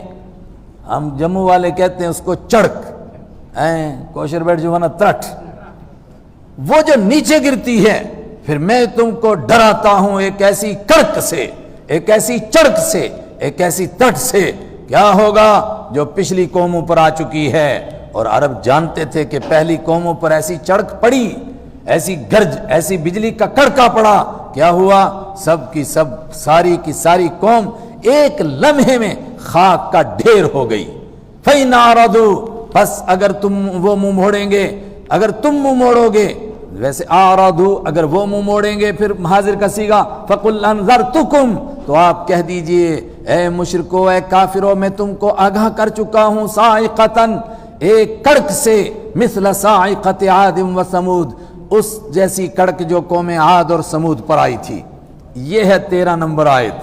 یہاں آپ پہنچے، جب آپ یہ آیت پڑھ رہے تھے، اتبا اٹھ کر کے بیٹھ گیا گھٹنوں کے بل، اس نے آپ کے مبارک چہرے کے سامنے ہاتھ رکھے، واسطہ دینے لگا، آگے نہ پڑھیے، آگے نہ پڑھیے، بیڑا غرق ہو جائے گا، ابھی چڑک گرے گی، ابھی سب کے سب مر جائیں گے، آپ کو خاندان کا واسطہ، آپ اسی خاندان کے ہیں، اس طرح عذاب نہ اتاریے گا ہمارے اوپر۔ اور اس کے بعد آپ نے کتنا پڑھا، تفصیل نہیں ملتی ہے، آپ نے فرمایا تو نے جو کہنا تھا وہ کہہ دیا، میں نے جو سنانا تھا وہ سنا دیا، جاؤ اپنی قوم کو جواب دو۔ واپس پلٹا، کچھ روایتوں میں ہے کہ گھر میں جا کے چھپ گیا، آتا ہی نہیں واپس۔ ابو جہل نے اس کو تانا بھیجا، پیغام بھیجا کہ کیا تجھے بھی کوئی ٹکڑا مل گیا کھانے کے لیے، کیا تم بھی مطلب بک گیا ہے ان کی روٹیوں پر، حالانکہ وہاں دینے کے لیے کیا ہے فقیر کے پاس۔ آج بھی کہتے ہیں جی انہوں نے سودے بازی کی ہوگی، بھئی یہ لٹی ہوئی قوم ہے 150 سال سے، اس کے پاس دینے کے لیے ہے کیا ہے، یہ کس کو دے گی؟ اس دور میں جتنا تیزی سے اسلام پھیل رہا ہے، اس کے پیچھے یہی اللہ کا راز ہو سکتا ہے کہ لٹی پٹی اس امت کے دور میں دین پھیلے گا۔ کوئی یہ نہیں کہہ سکتا ہے کہ انہوں نے پیسے یا طاقت سے پھیلایا، یہ دین اپنی طاقت سے پھیلا، اپنی طاقت سے، اللہ کی طاقت سے یہ پھیلا۔ تو کچھ نے تو یہ کہا، لیکن اکثر نے کہا کہ نہیں، یہاں سے واپس گیا اس مجمع میں، وہ جو کعبہ کے پاس مجمع بیٹھا ہوا تھا تو لڑ کھڑاتا ہوا جا رہا تھا، تو ابو جہل نے کہا کہ یہ وہ چہرہ نظر نہیں آتا ہے جو یہاں سے گیا تھا، لگتا ہے اس پر جادو کا اثر ہو گیا۔ وہ بیٹھا، پانی شانی منگایا، اس نے پانی وانی پیا، تھوڑا سانس لیا۔ لوگوں نے کہا کیا ہوا؟ اس نے کہا میرے بارے میں تمہارا کیا خیال ہے؟ اس نے کہا، سب نے کہا تم جہاں دیدہ ہو، ذہین ہو، لائق ہو، جو بات کہتے ہو وہ دو ٹوک بات ہوتی ہے، عقل مند ہو۔ اس نے کہا کہ میرے بارے میں تم کو کوئی شک تو نہیں ہے کہ میں کسی کے ساتھ مل گیا ہوں؟ سب نے کہا کوئی شک بھی نہیں۔ اس نے کہا سنو، میں بڑے بڑے شاعروں کے پاس بیٹھا ہوں، میں خود شاعر ہوں، میں کہانوں کے پاس بیٹھا ہوں، میں خود بھی کہانت جانتا ہوں، لیکن واللہ وہ ایک ایسا کلام پیش کرتے ہیں، وَإِنَّ لَهَا لَحَلَاوَةً وَإِنَّ عَلَيْهَا لَطَلَاوَةً، اس کلام کے اندر عجیب قسم کی مٹھاس ہے، اس کے اندر عجیب قسم کی روشنی ہے، وہ سینے کو چیر کر کے دل کے اندر گھس جاتا ہے کلام۔ میں نہیں سمجھتا ہوں کہ یہ شاعری، میں نہیں کہتا ہوں کہ یہ جادوگری ہے، یہ کہانت ہے، یہ کچھ نہیں ہو سکتا ہے، یہ اوپر ہی کا کوئی کلام ہے۔ میری رائے یہ ہے کہ تم ان کو اپنے حال پر چھوڑ دو، یا تو ہم سب کے سب ان کو مان جائیں، ایمان قبول کریں، اگر نہیں تو ان کے حال پر چھوڑ دو۔ اگر ان کا دین غالب آ گیا تو ہم ہمارے بھائی ہیں، ہم بھی ان کے ساتھ ہو جائیں گے، ہمیں بھی عزت ملے گی، اور اگر ان کا دین غالب نہیں آیا، اور مجھے لگتا نہیں کہ نہیں غالب آئے گا، ان کا دین غالب آئے گا، تو پھر باہر کے لوگ خود ان کا کام کر دیں گے، ہم ان کے قتل کی ذمہ داری اپنے ذمہ کیوں لیں؟ ابو جہل بڑبڑانے لگا، اس نے کہا نہیں نہیں نہیں، تیرے اوپر جادو کا اثر ہو گیا، تیرے اوپر جادو کا اثر ہو گیا، میں پھر دیکھوں گا اس بارے میں، دوبارہ میٹنگ بیٹھے گی، نہیں نہیں نہیں نہیں۔ ایسے کر کے اس نے بڑی چالاکی سے کسی طرح مجلس برخاست کی کہ اس کی باتوں کا کسی پر اثر نہ ہو جائے۔ اور کچھ نے تو کہا کہ نہیں نہیں نہیں، لگتا ہے تیرا دماغ بھی خراب ہو گیا، تیرے اوپر بھی جادو ہو گیا ہے۔ اس نے اپنے آپ کو بچانے کے لیے کہا نہیں، میں نے تو اپنی بات رکھی ہے، باقی تو فیصلہ پنچوں کا ہوگا، پنچ خود بتائیں گے کیا فیصلہ ہوگا۔ یہ وہ آیت ہے جو آپ نے پڑھی، فَإِنْ أَعْرَضُوا، بس اگر وہ منہ موڑیں، آپ کہہ دیجئے میں تم کو ڈراتا ہوں اس کڑک سے جو قوم عاد اور سمود پر آئی تھی۔ کب آئی تھی؟ اذ جاءتهم الرسل، یاد کرو جب ان کے پاس رسول آئے تھے، قوم عاد اور سمود کے پاس، من بین ایدیہم ومن خلفہم، ان کے آگے سے بھی ان کے پیچھے سے بھی۔ یہ بھی مطلب ہو سکتا ہے کہ رسولوں نے ان کو ہر طرف سے آ کر کے سمجھایا، یہ بھی مطلب ہو سکتا ہے کہ پچھلے نبیوں کی تعلیمات ابھی موجود تھی اور نئے نبی آئے، انہوں نے آ کر کے ان کو سمجھایا، ایک ہی بات سمجھائی، اللہ تعبدوا الا اللہ، اللہ کے سوا کسی کی پوجا نہ کرو، اللہ کے سوا کسی کی عبادت نہ کرو۔ قالوا لو شاء ربنا، انہوں نے وہی اعتراض کیا، انہوں نے کہا تو بشر ہے، ہر نبی کو کہا تو کیسے رسول ہو سکتا ہے؟ پھر کون ہونا چاہیے؟ کہا کوئی نوری ہونا چاہیے۔ لو شاء ربنا، اگر ہمارا رب چاہتا لانزل، ضرور اتار دیتا ملائکۃ، فرشتوں کو، فإنا بما ارسلتم به کافرون، تو ہم تو بے شک کافرون، انکار کرنے والے ہیں، بما ارسلتم، وہ سارا کلام، اس ساری باتوں کو جن کو دے کر تم کو بھیجا گیا ہے۔ پھر کیا ہوا؟ فاما عاد، تو رہی بات قوم عاد کی، فاستکبروا، وہ اکڑ گئے تھے، یہ اکڑ ان کی تباہی کا ذریعہ تھا، فی الارض، زمین میں، بغیر الحق، نا حق، یوں ہی کوئی حق نہیں تھا ان کو اکڑنے کا، اکڑ گئے۔ اور کتنے اکڑے؟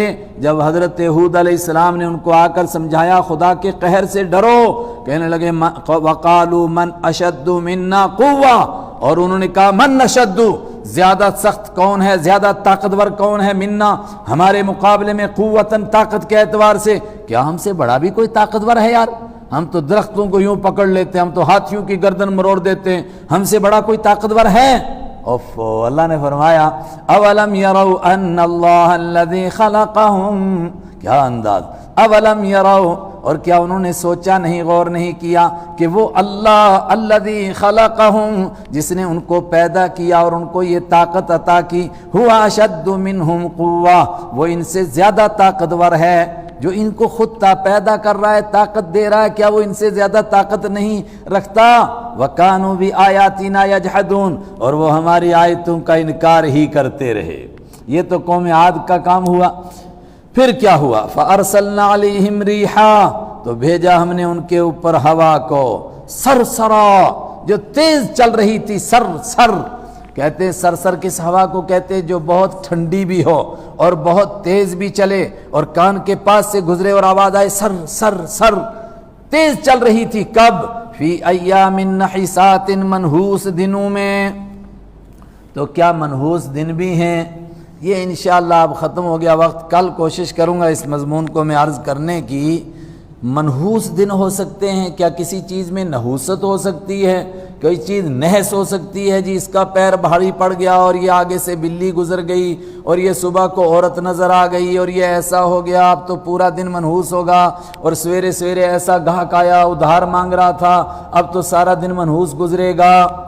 اتنا موٹا سا یہاں سمجھ لیں کہ ان کے اوپر عذاب کتنے دن آیا تھا، 7 لیال و 8 ایام، 7 رات اور 8 دن۔ تو کوئی رات اور کوئی دن بچے تھے جن میں عذاب نہ آیا ہو؟ اگر ان کے دن منحوس تھے تو سارے دن منحوس ہو گئے نا، بدھ بھی منحوس، جمعہ بھی منحوس، جمعرات بھی منحوس۔ ارے بھائی جن دنوں میں عذاب آتا ہے اور جس پر عذاب آتا ہے اس کے لیے وہ منحوس ہوتے ہیں، اور انہی دنوں میں دوسرا عذاب سے بچتا ہے اس کے لیے وہ بابرکت دن ہوتا ہے۔ فرعون کا بیڑا غرق ہوا، اس کے لیے وہ منحوس دن تھا، اسی دن موسیٰ علیہ السلام پار ہوئے، ان کے لیے وہ مبارک دن تھا۔ نحسات، منحوس دنوں میں ان پر ہوا بھیجی، کس لیے؟ لنذیقہم، چاہے ہم ان کو چکھائیں، تھوڑا چکھنے کے لیے عذاب بھیجا۔ عذاب الخزی، رسوائی کا عذاب چکھائیں، فی الحیات الدنیا، دنیاوی زندگی میں، لیکن یہ اصل عذاب نہیں۔ ولعذاب الآخرۃ اخزی، اور زیادہ ذلیل کرنے والا عذاب تو آخرت والا ہے۔ وہم لا ینصرون، اور ان کی کوئی مدد نہیں کی جائے گی، نہ دنیا میں کوئی مدد کر سکا نہ آخرت میں ان کی کوئی مدد کرے گا۔ وَأَمَّا ثَمُودُ، اور رہی بات قوم سمود کی، فَهَدَيْنَاهُمْ، تو ہم نے ان کو ہدایت دے دی تھی، یعنی ان کو ایسے انتظامات ہوئے تھے کہ وہ راہ راست پر چل پڑتے، لیکن کیا ہوا؟ فَاسْتَحَبُّوا الْعَمَىٰ، انہوں نے پسند کیا عمى، اندھے رہنے کو، علی الہدیٰ، ہدایت کے مقابلے میں۔ کہنے لگے نہیں ہم تو جیسے اندھے پہلے بھٹک رہے تھے ویسے ہی بھٹکیں گے۔ پھر جب نہیں مانا حضرت صالح علیہ السلام کی بات کو، فَأَخَذَتْهُمْ صَاعِقَةُ الْعَذَابِ الْهُونِ، اوہو آخر سے ترجمہ کیجئے، ذلیل کرنے والے عذاب کی کڑک نے ان کو پکڑ لیا۔ ان پر کیسا عذاب آیا؟ صرف ایک کڑک، بجلی کی ایک جیسے گرج ہوتی ہے ایسی فضا میں گرج ہوئی، اور فضا میں گرج اور زمین میں زلزلہ آیا، 1 سیکنڈ کے بعد سب کے سب زمین پر مرے پڑے تھے، کوئی ایک بھی زندہ نہیں تھا۔ زمین پر وہی نہیں مرے ہوئے تھے، ان کے کھنڈرات بھی ایسے ہو گئے تھے کَأَلَّمْ يَغْنَوْا فِيهَا، گویا کہ اس میں کبھی کوئی بسا ہی نہیں تھا۔ اللہ اکبر، کیسے عذاب آتا ہے اللہ کا۔ فَأَخَذَتْهُمْ، تو پکڑا ان کو، صاعقۃ العذاب الہون، صاعقۃ کڑک نے، العذاب الہون، ذلیل کرنے والے عذاب کی۔ کیوں اس نے پکڑا؟ بما کانوا یکسبون، ان کاموں کی وجہ سے جو وہ کمایا کرتے تھے۔ ونجینا الذین آمنوا وکانوا یتقون، اور ہم نے نجات دی ان لوگوں کو جو ایمان لائے، وکانوا یتقون، اور جو پرہیزگاری اختیار کرتے تھے۔ لیکن یہ اصل فیصلہ نہیں، اصل مسئلہ کہیں اور ہوگا۔ یہ دنیا کا ایک جھٹکا حضور کے مقابلے میں جو آئے، ان کو سزا کیوں نہیں مل رہی ہے؟ اللہ نے فرمایا ان کو سزا ملے گی تو مر جائیں گے نا، ان کو سزا وہاں دوں گا، لا یموت فیہا ولا یحیا، جہاں نہ موت آئے گی نہ زندگی نصیب ہوگی۔ ہائے ہائے، وہ عذاب کہاں ہوگا؟ اس کا تھوڑا سا منظر بس یہ پڑھ لیتے ہیں، چھٹی کرتے ہیں۔ وَيَوْمَ يُحْشَرُ، ترجمہ پڑھ لیتے ہیں، دوبارہ دہرا لیں گے کل۔ وَيَوْمَ يُحْشَرُ أَعْدَاءُ اللَّهِ، اور یاد کرو جب جمع کیا جائے گا اللہ کے دشمنوں کو، إِلَى النَّارِ، جہنم کے پاس، فَهُمْ يُوزَعُونَ، پھر ان کو بانٹا جائے گا، چور، بدماش، ڈکیت، ہر ایک کو الگ الگ کرو۔ حَتَّى إِذَا مَا جَاءُوهَا، یہاں تک کہ جب وہ آ جائیں گے ہاں جہنم کے قریب، شہید علیہم، گواہی دیں گے، علیہم ان پر، ان کے خلاف، سمعہم، ان کے کان بھی، وابصارہم، اور ان کی آنکھیں بھی، نہیں آگے بڑھو، وجلودہم، اور ان کی چمڑیاں بھی ان کے خلاف گواہی دیں گی، بما کانوا یعملون، جو کچھ وہ کرتے تھے۔ اور بندے پریشان ہوں گے، وقالوا لجلودہم، اور وہ اپنی کھالوں سے کہیں گے، لما شہدتم علینا، تم نے کیوں ہمارے خلاف گواہی دی، تم کیسے بولنے لگ گئے؟ کہا ہم بولے نہیں، ہم کو بلوایا گیا۔ آج دنیا میں یہ زبان کا لوتھڑا اس کے اوپر کا حصہ بولتا ہے، اس دن بال بولے گی، بال کا ایک ایک، کھال بولے گی، کھال کا ایک ایک بال بولے گا۔ قالو، وہ جواب دیں گے انطقنا، ہم کو بلوایا ہے، بولنے پر مجبور کیا، اللہ، اس اللہ نے، الذی انطق کل شیء، جس نے ہر چیز کو بولنا سکھایا، وہو خلقکم، اور اسی نے تم کو پیدا کیا، اول مرہ، پہلی مرتبہ، والیہ ترجعون، اور اسی کی طرف تم کو لوٹایا جائے گا۔ اور کیا زبردست بات ہے، وما کنتم تستترون ان یشہد علیکم، اور تم چھپ نہیں سکتے تھے اس بات سے کہ گواہی دیں تمہارے خلاف، سمعکم، تمہارے کان، مطلب جس آدمی نے گناہ کیا وہ اپنے کان کو چھپا دے کہ اس کو نہ پتہ چل جائے، یہ ممکن نہیں۔ آدمی اپنی آنکھ کو بند کر لے کہ کہیں یہ کل گواہ نہ بنے، یہ ممکن نہیں۔ چلو آنکھ کو بند کرے گا، کان کو بند کرے گا، چمڑی کو کیا کرے گا، ہاتھوں کو کیا کرے گا، پاؤں کو کیا کرے گا۔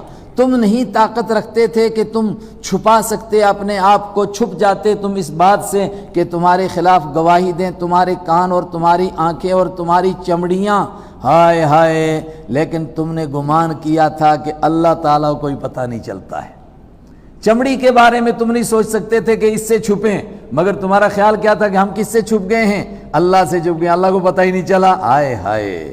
ذالکم ولیکن ظننتم، لیکن تم نے گمان کیا کہ اللہ تعالیٰ لا یعلم، نہیں جانتا ہے، کثیراً، بہت ساری باتیں، مما تعملون، ان میں سے جو تم کرتے تھے، وذالکم ظنکم، اور یہی وہ تمہاری بدگمانی تھی، ہائے ہائے، الذی ظننتم بربکم، جو تم نے اپنے رب کے بارے میں بدگمانی کی تھی، کیا کہ اللہ کو پتہ ہی نہیں چلے گا، ہم کام کرتے رہیں گے، خدا کو کہاں معلوم ہوگا۔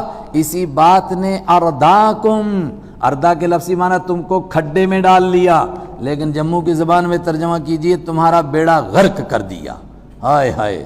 فاصبحتم من الخاسرین، اب تم پڑ گئے نقصان میں، اپنے آپ کو تم نے خود نقصان میں ڈالا۔ فَإِن يَصْبِرُوا، اب تم یہاں صبر کرو تب بھی تمہارے لیے، فَالنَّارُ مَثْوًى لَكُمْ، تب بھی جہنم تمہارا ٹھکانہ ہے۔ وَإِن يَسْتَعْتِبُوا، اور اگر تم معافی طلب کرو گے، فَمَا هُم مِّنَ الْمُعْتِبِينَ، اگر وہ معافی طلب کریں گے تو نہیں ہے ان کے لیے معافی ملنے والی۔ اب یہیں پڑو رہو، چاہے صبر کرو چاہے بے صبری کرو۔ اللہ اکبر۔ آخری بات کیا ہوئی کہ آدمی کے گنہگار بننے کی، نافرمان ہونے کی ابتدا یہاں سے ہے کہ اس کا یہ خیال ہی نہیں رہتا کہ اللہ مجھے دیکھ رہا ہے۔ جب اس کو یہ یقین ہو کہ اللہ مجھے دیکھ رہا ہے، پھر کیسے گناہ کرے گا۔ اللہ مجھے بھی اور آپ کو بھی یہ یقین عطا فرمائے۔ صدق اللہ مولانا العظیم۔